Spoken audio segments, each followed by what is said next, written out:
My name is Meesa. My name is Meah. Also known as M&M, and you are listening to the #1 teen and young adult radio show in the nation for inspiration. And we are going in. As always, from the studio, thanks so much for tuning in. That was Hovey with the hip hop, and in the end. Listen, man, we got more great music where we come from, but listen, we gotta get back to this conversation, man.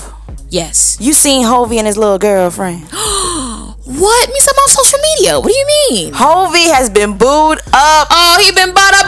He's been booed up in Texas. In Texas? Yes. All right. Listen, I ain't gonna lie to holster. you. I cannot wait until after quarantine and we're able to get back to... Oh, they're so cute. They're super cute together. Super cute together. I don't want to sound like a blog site, but shout out to Rachel. Aww. She's beautiful. She's so pretty. I can tell that she makes Hovey really happy and vice versa, but you know, we stand a couple that loves the Lord, okay? That's what I'm talking about. Okay, so sorry, let's get back to the conversation. Right, let's get back to the serious conversation. Listen, it's all centered around this question. We love you, Hovey. Right, it's all centered around this question right here. If you were to have a conversation with an All Lives Matter advocate, what would be the first question you would ask them? And listen, shout out to everybody that commented on our social media. Listen, if you still want to go ahead and comment, listen, hit us up on Instagram and Twitter at M&M Live Radio. Facebook too, if you got it, at M&M Live Radio, and let us know where you stand on this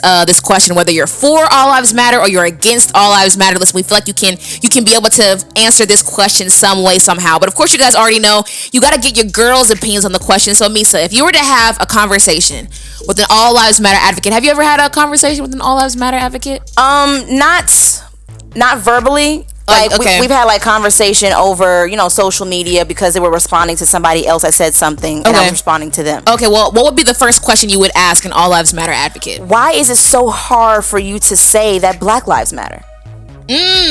That's good. Why is that so hard to say or to see or to believe? We get it. We of course, obviously, that all lives matter. You know what I'm saying? But in order for all lives to matter, Black lives have to matter. Yeah. You know what I'm saying? Like all lives cannot matter until Black lives matter. But why is it so hard for you not to say that Black lives matter? As soon as Black Lives Matter is said, it's combated by that. The all lives matter phrase. What about you?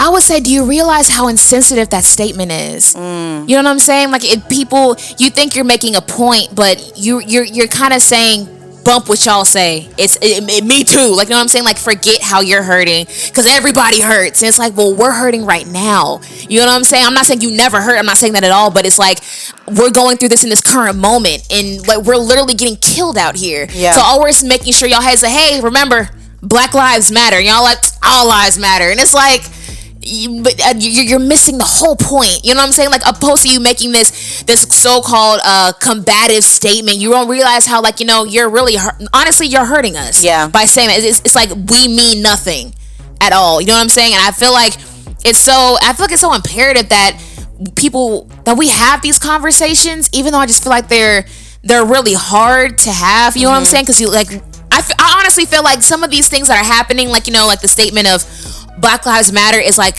a no-brainer. Honestly, it's kind of like, clearly we all see that what's going on today is wrong. Yeah. I just clearly thought that. But like, to see that people are arguing and debating, it's like there's really people who think that there's nothing wrong. This is just a regular day for them, and they really think the complete opposite of what I do. But I think it takes for us Black people and even people who are people of color who are non-Black, and even white people that stand with us, it takes for us to continuously lift our voices and have those conversations. It's going to be so hard, and it is so hard to come across somebody that says all lives matter, and I don't understand what's really going on, and white privilege is a myth, and it doesn't really exist. All of those things are very insensitive statements. So you have to understand people that stand for all lives matter. You have to understand that when we start to rage out and lash out and get frustrated, and some of us are looting and a lot of us are rioting and even protesting, you have to see what that does to us. What that statement does to us. It says to us that your life doesn't matter as much as mine. Right. You know what I'm saying? And when you say certain things like that, you're being insensitive to the fact that there are Black mothers out there that are literally losing their sons. Not only their sons, but Also, Breonna Taylor. She was a black woman that lost her life at the hands of law enforcement. So I don't want to just say that it's all black men. It's black men, it's black women, it's the black community, it's black people, it's African Americans, it's black people that are losing their lives at an alarming rate. Yeah. And you have to be willing to have a conversation and put yourself in their shoes and say, what and how would I feel if my son was ever gunned down by police? Honestly, Meah, if all lives matter people and advocates were able to put themselves in our shoes, I think we will be able to have a civilized, understanding conversation, and I think we would have more people be on our side and actually call for change. Yeah, I agree. I think we're talking about this, guys. If you were to have a conversation with an All Lives Matter advocate, what would be the first question you would ask him? I think the reason why I feel like this conversation is so key to have, because I think it's necessary for us to have these talks. I know recently what happened, especially within media and things like that. I know that Lecrae sat down with Louie Giglio, who is the pastor of Passion City Church here in Atlanta, and I also want to say the CEO or some representative from Chick-fil-A. And I'm not on social media, but I saw the headline on Twitter. I'm not on Twitter, on YouTube, that says Twitter cancels Lecrae, and I was kind of like, what's going on? Then I heard the whole white blessing mentioning. You know what I'm saying? I'm bringing this up because they were having a conversation about white privilege, and Louie Giglio, the pastor of Passion City Church, was just talking about the blessing of the cross, saying how it was unfortunate that Christ had to sacrifice his life and things like that, but the blessing of us is we're able to live eternally, get grace and things like that. So he was trying to make the connection, saying that white people understand the curse of slavery, but they miss the blessing of slavery, and that I think he was trying to say that slaves built the framework of the country that we live in today. So he was trying to, I guess, make that connection. And then he said that people can't get over the term privilege, so the best thing for him to call it, what Louie Giglio was saying, was that the best thing for him to call it is white blessing, meaning that he's living in the blessing of the curse that happened generationally. And people didn't receive that well. What did you think when you heard that? Okay, when he said that it's better for me to say white blessing, I was like, you as a white man? Because it's not better for us as African Americans to say that at all. For you to say that something, or for you to want, I should say, to change the name of white privilege to white blessing to make you feel better is privilege within itself. The fact that you want and you feel like you can call it white blessing, it makes us as black people feel like you're saying, okay, so what does that mean for us? Are we under the black curse? I thought the same exact same thing. And I think, but it's crazy. A lot of people were, I'm gonna be honest, when he said it, I saw where he was trying to go with it. Okay. Because when he made the example of Christ, that was a great, statement to make. I just think he went wrong with the word blessing, because it just didn't sit right. I'm sorry. It's just, I saw what he was trying to say, saying that, this country that white people are living off of today is built by slaves, so therefore they're living off of something that we built. So I guess something came out of slavery, but nothing positive. You know what I'm saying? Nothing positive for us. Nothing positive for black people. So it must be great to live in the blessing, but the fact that my people built this and we're not living in that, you know what I'm saying? It must be great to be able to live in that framework. You know what I'm saying? To have that idea, that mentality. And then a lot of people were coming for Lecrae in the moment. How did you feel about people talking about Cray and how he responded to the white blessing comment in that whole conversation? Okay, so this is the thing. While Lecrae was sitting there, so my understanding was Louie Giglio was going to be there, the CEO of Chick-fil-A was there, Lecrae was going to be there, and I believe Dr. Bernice King was also supposed to be present, yes, but she was not able to make it. Therefore, Lecrae was the only person that was able to represent the African American community. He was there and he was speaking on behalf of us, yes, right? So I already kind of felt like that ratio was just off. Oh, I felt like should have been equal. It should have been equal. I feel like another black person should have been there, but I do feel like if Dr. Bernice King should not, or if she could not be present, you should have moved it to a time in which she could, because I do feel like African American women need to be present in the conversation also. I agree. So that's what I feel like at the beginning. Now, with watching the clip with Louie Giglio talking about the white blessing and different things that he was mentioning in the clip that went viral, I did see Lecrae nodding his head.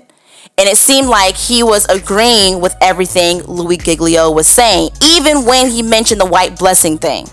I saw the camera pan around Lecrae, towards the back of him, and it did look like he was shaking his head, agreeing with everything that he was saying. Yeah. And I would have preferred and wanted for Lecrae to cut him off, or just even chime in right afterwards and say, I need to stop you right there, because that's not what we're standing for. And even kind of like educate him a little bit more, because a lot of some white people do feel like, they can switch things around to make it sound a little bit better. And we don't have that liberty. We don't have that opportunity. So I would have preferred and wanted for Lecrae to check him right then and there. Yeah, I'm not going to front. Was I disappointed in...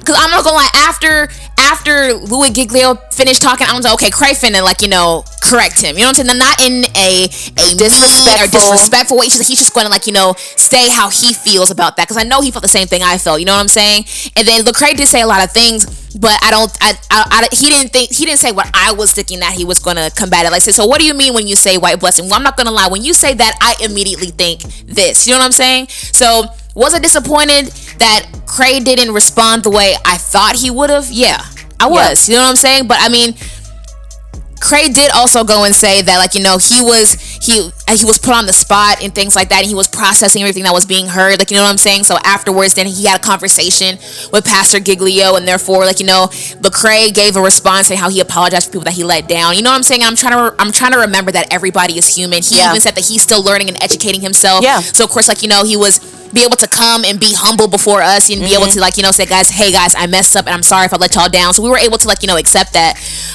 But I really do also, but I hope that from this moment he's able to see how much we were counting on him in that moment. You know what I'm saying? Anyone who's speaking in, I want to say this, either not even black, if you're white and you support Black Lives Matter, I feel like I'm counting on you to talk to other people, to let them know where we're coming from, because sometimes our voices aren't being heard. You know what I'm saying? So so in a way, use your privilege to get to reach other people who aren't really thinking where you're thinking right now. Yeah. Now I will say this, because I personally feel like, while white privilege, I guess it's a blessing to white people, because it's not a blessing to us at all. I do feel like white people could use their white privilege to their advantage. Yeah. I do feel like white people can use it like superheroes have superpowers. You know what I'm saying? So what does that look like? I think using your white privilege for good is checking other white people that racially profile against people of color, black people.